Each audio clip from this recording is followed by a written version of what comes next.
अब देखिए जरा कैसे हुआ एनकाउंटर। कहां योगी के सिंघम मैदान में थे और सामने था नरेश पंडित।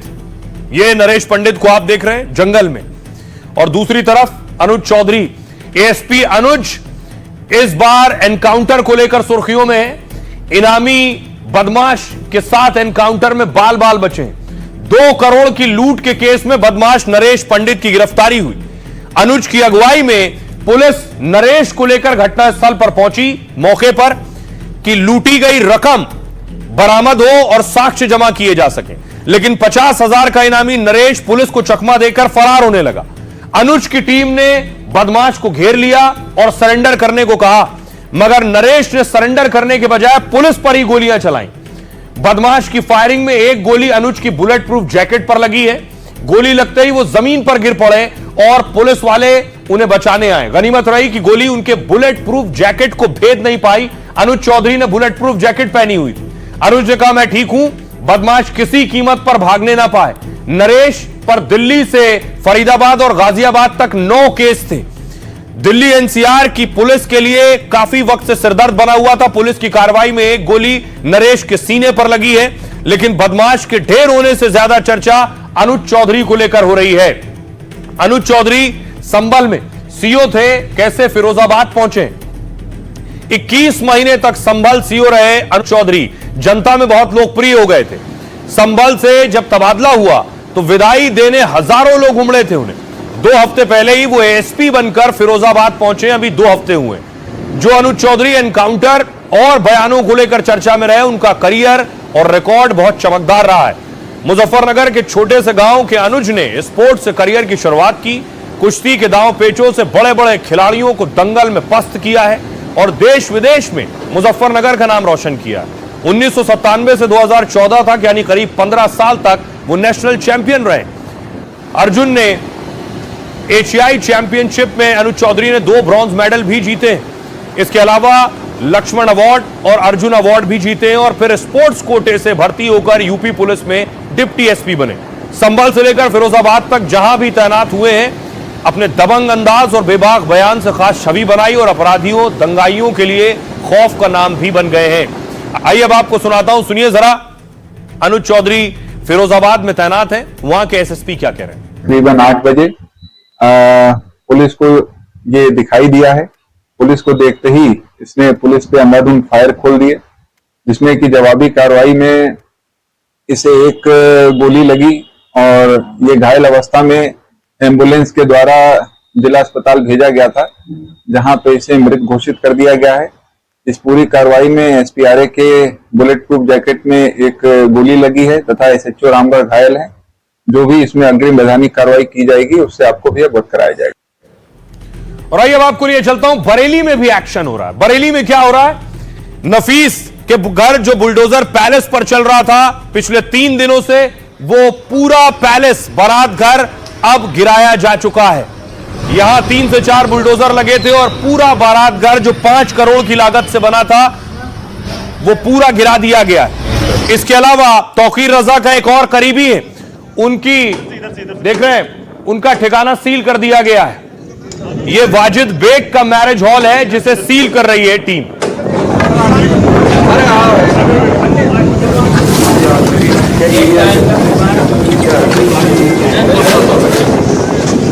यानी तौकीर के जितने करीबी हैं उन पर अभी भी कार्रवाई हो रही है। एक और तौकीर के करीबी हैं, उनकी दुकान थी, उनकी दुकान सील की गई है। ये देख रहे हैं, पुलिस ने सील की है पूरी दुकान। AQ इंटरप्राइजेस के नाम से दुकान थी, ये भी तौकीर के करीबी थे, इनका नाम अब्दुल कय्यूम है, वो दुकान सील की गई है।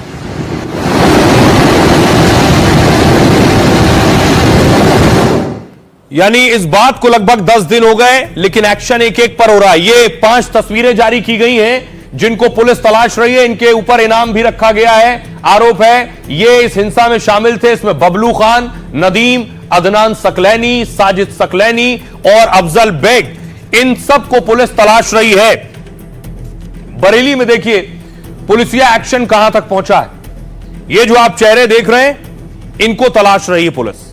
7 फरार उपद्रवियों पर 15,000 का इनाम घोषित किया है पुलिस ने। इन पर रेप और गंभीर अपराधों के कई आरोप हैं। ये हिस्ट्री शीटर तौकीर के करीबी होने का दावा करते हैं। बरेली में भीड़ जमा करने और उकसाने का काम इन्होंने किया। आरोपियों पर गैर जमानती वारंट भी जारी हो सकते हैं और उनसे उपद्रव में हुए नुकसान की वसूली भी संभव है। पुलिस ने ऐसे 25 से 30 उपद्रव करने वाले बाकायदा चिन्हित कर लिए। तौकीर के कुछ और करीबियों की संपत्ति और ठिकाने सील कर दिए गए। तौकीर के खास वाजिद बेग का बारात घर सील कर दिया गया। सपा नेता और बारात घर बिना नक्शा पास कराए बनाया गया था। ये तौकीर के करीबी अब्दुल कयूम मुन्ना का ई बाइक शोरूम भी सील कर दिया गया है और अब्दुल कयूम सपा के पार्षद हैं और उनका शोरूम अवैध है।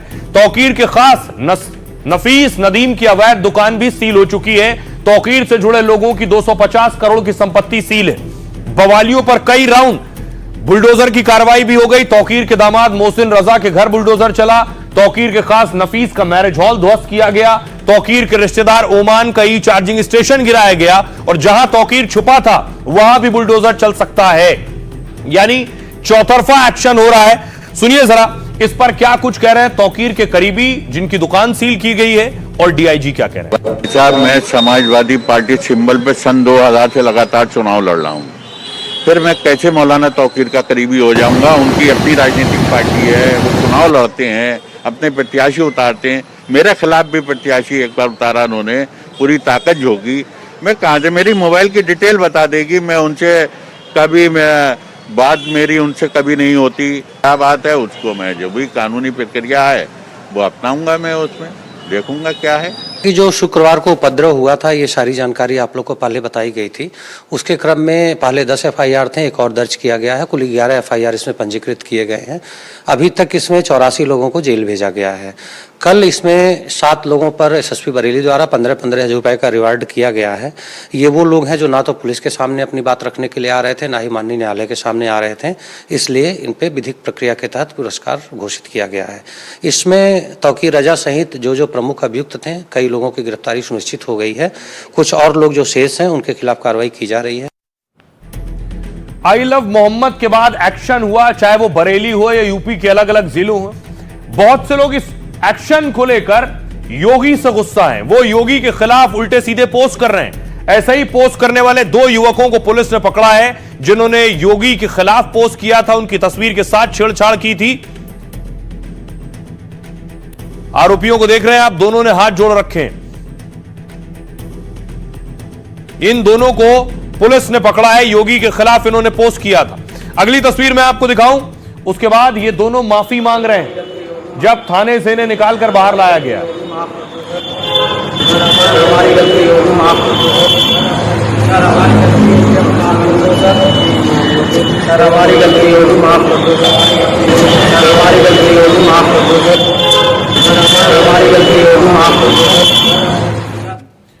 ये है वो दोनों जो अभी जेल में हैं। सीएम योगी की फोटो से छेड़छाड़ की 3 लोगों को भारी पड़ा है।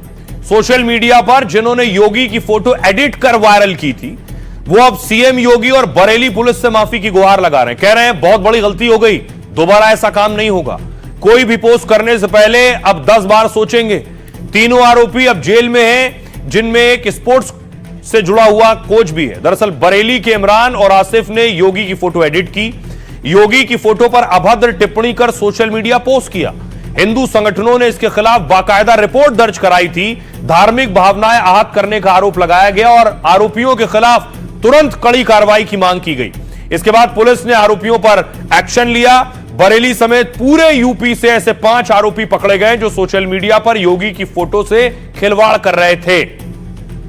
अब इस बीच देखिए, बरेली के साथ साथ संभल में भी बुलडोजर चल रहा था, लेकिन खबर यह है कि संभल बाबा बागेश्वर भी जाने वाले हैं। यह संभल की तस्वीर आप देख रहे हैं, संभल की मस्जिद जिस पर अभी भी बुलडोजर चल रहा था और हथौड़ा भी चल रहा था।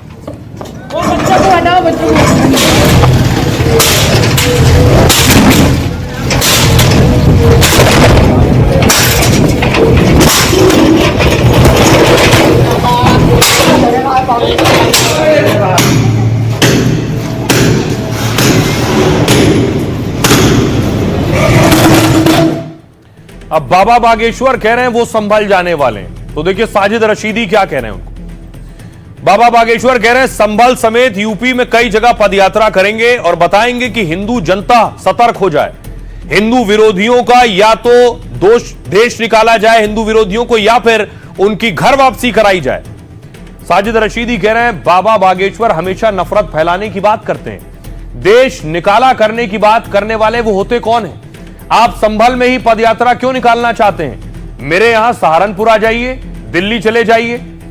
बागेश्वर कह रहे हैं होली और राम जुलूस पर पत्थरबाजी एक ट्रेंड हो गया है, हमें हिंदू धर्म की रक्षा के लिए बड़े कदम उठाने होंगे। घंटी बजाना, पूजा करना, तिलक लगाना ही धर्म नहीं है, बल्कि अधर्म के खिलाफ आवाज उठाना भी धर्म है। इसके लिए माला और भाला दोनों रखना जरूरी है। साजिद रशीदी कह रहे हैं वो हिंदू राष्ट्र की बात करते हैं, माला और भाला की बात करते हैं, कभी कहते हैं कि चाकू तेज रखो।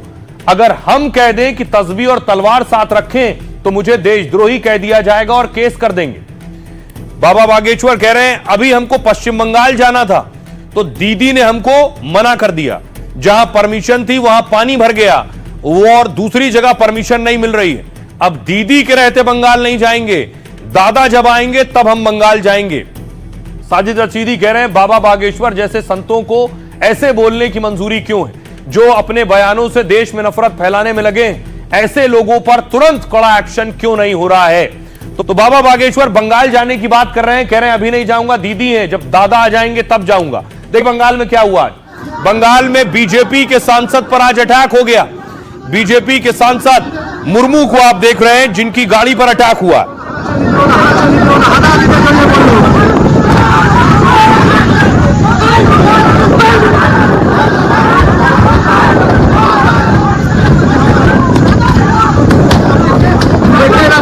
और उसके बाद देखिए सांसद बुरी तरह से घायल हो गए, पूरे चेहरे पर खून नजर आ रहा है आपको।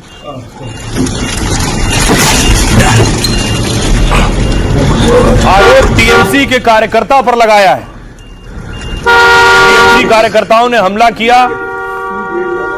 बताया जा रहा है कि बीजेपी के सांसद खगेन मुर्मू जहां बाढ़ आई है उन प्रभावित इलाकों का दौरा करने जा रहे थे, जिस बीच टीएमसी ने उन पर हमला किया। और आइए आपको बताऊं, सुनिए जरा बाबा बागेश्वर क्या कह रहे हैं और साजिद रशीदी क्या कह रहे हैं। हम जाएंगे और उन नक्कटों की भी ठटरी मारेंगे, चिंता मत करो। देश का ऐसा कोई कोना नहीं होगा जहां हम नहीं जाएंगे और हिंदू विरोधी लोगों की ठटरी और गठरी दोनों बांध कर या तो देश निकाला करवाएंगे या उनकी घर वापसी करवाएंगे। कौन है भाई आप देश निकाला करने वाले? क्या आप सरकार हैं या आप देश के चीफ जस्टिस हैं? आपको किसी ने अथॉरिटी दे दी देश निकाला देने के लिए? इस तरह की बातें करना देश में नफरत फैलाने जैसा है। संभल में ही क्यों यात्रा करेंगे आप? मेरे यहां सहारनपुर आ जाइए या दिल्ली में यात्रा कीजिए। ये बिला वजह की बातें हैं, देश में नफरत फैलाने वाली बातें हैं। अब तुम माला और भाला अपने साथ रखो। यही बयान अगर मैं दे दूं कि मुसलमान तस्बीह और तलवार साथ में रखें तो मेरे खिलाफ केस हो जाएगा, मुझे देशद्रोही कह दिया जाएगा, मुझे एक समुदाय को भड़काने वाला कह दिया जाएगा। दुर्गा मूर्ति पर पत्थरबाजी, राम जुलूस पर पत्थरबाजी, ये इनका सबसे बड़ा ट्रेंड हो गया।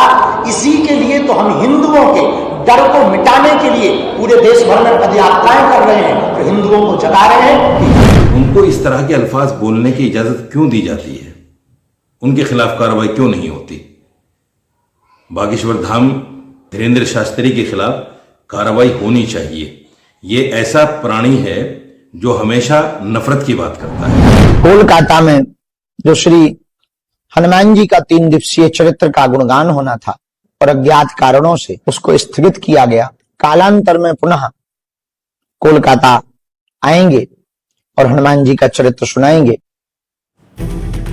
यूपी से एक हिला देने वाली तस्वीर सामने आई है। रायबरेली में एक शख्स की पीट कर हत्या कर दी गई। ये तस्वीर देख रहे हैं, दलित समाज से शख्स आता है जिसे लोग पीट रहे हैं। इसका नाम हरिओम पासवान है।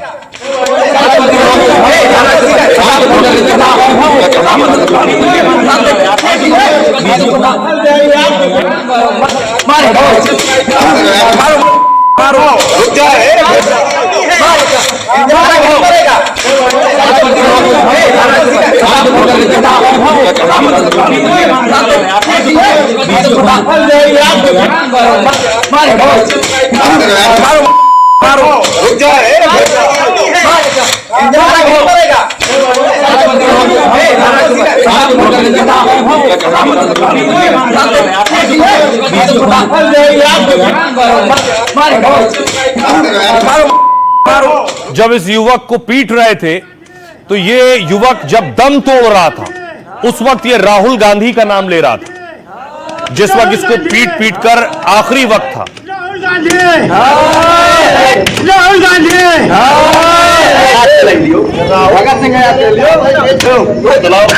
चला लियो यारो, मजमा देख। राहुल गांधी राहुल गांधी राहुल गांधी।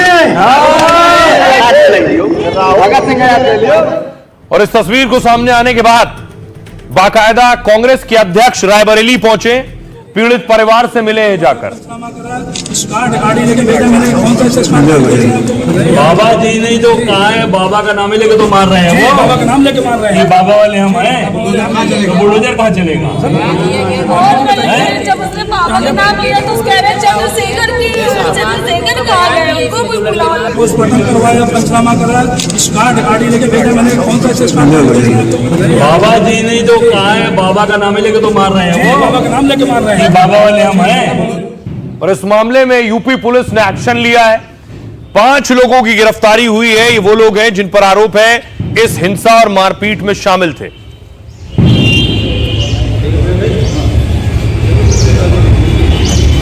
आइए आपको बताऊं कि आखिर ये पूरा बवाल हुआ क्यों।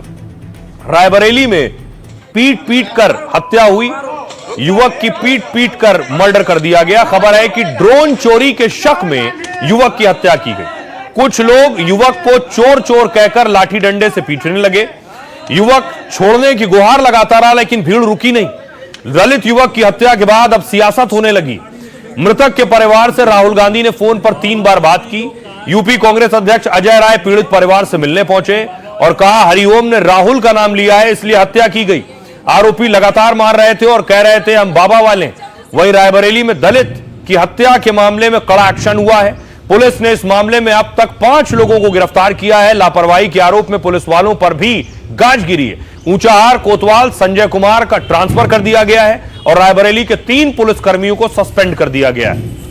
आइए आपको सुनवाता हूं, सुनिए अजय राय क्या कह रहे हैं और पीड़ित परिवार की पिता क्या कह रहे हैं और बहन क्या कह रही है। सरकार से मुझे बस यही मांगे कि जिन जिन लोगों ने मेरे भाई को मारा है उनको फांसी की सजा होनी चाहिए और उनके घर में बुलडोजर चलना चाहिए।